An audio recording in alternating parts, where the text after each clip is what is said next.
ওপৰত সবৰে চেকিং কৰি সোমাব দি আছে যিমানখিনি লিখিছে এডমিট কাৰ্ডত মই আধাৰ কাৰ্ডৰ জেৰক্স এডমিট কাৰ্ড ফটোকপি সব আনিছোঁ তাৰপিছতে মোক চেকেই কৰা নাই কি আছে নাই মোক কৈছে ছাইডত ৰখি থাকা মই কৈছোঁ কিয় কিবা প্ৰব্লেম আছে নেকি কৈছে যে short dresses are not allowed মই কৈছোঁ why it is not mention in the admit card then they told that you have to know' তাৰমানে মই কেনেকৈ জানিম সেইটোতো এডমিট কাৰ্ডত ক'ব লাগিব আৰু শ্বৰ্ট ড্ৰেছেছে কিয় পিন্ধিব নোৱাৰে তাত একো ভেলিড ৰিজন নাই শ্বৰ্টছ পিন্ধাটো একো অপৰাধ নহয় শ্বৰ্টছ আজিকালি চব ছোৱালীয়ে পিন্ধে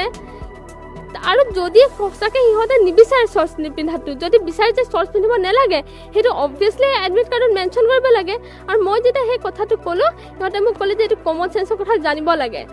দেউতাক ফোন কৰিলোঁ দেউতাই কৈছে যে ছাৰজনক দিয়া কথা পাতোঁ মই ছাৰক কৈ আছোঁ মই father was to talk to you sir please talk to my father নাই ছাৰজনে নেপাতে মানে মোৰ দেউতাৰ লগত কথা নেপাতে আল্টিমেটলি মোৰ দেউতাকো অপমান কৰাৰ নিচিনা হ'ল সেইটো ক্ষেত্ৰত কিয় নেপাতে কথা পৰীক্ষা দিব দিলে নাই লাষ্টত পাপাক ক'লে যে পেণ্ট এটা লৈ আনিব লাগিব দোকানৰ পৰা পাপাক গ'ল বহুত দেৰি হৈছিল পিছে পৰ্দা এখন লৈ আনিছে ছোৱালী দুজনী কৈছে পৰ্দাখন মেৰিয়াই যোৱা তাৰ মই পৰ্দাখন মেৰিয়াই গৈ এক্সামটো দি তাৰ ছোৱালীকেইজনীয়ে কৈছে যে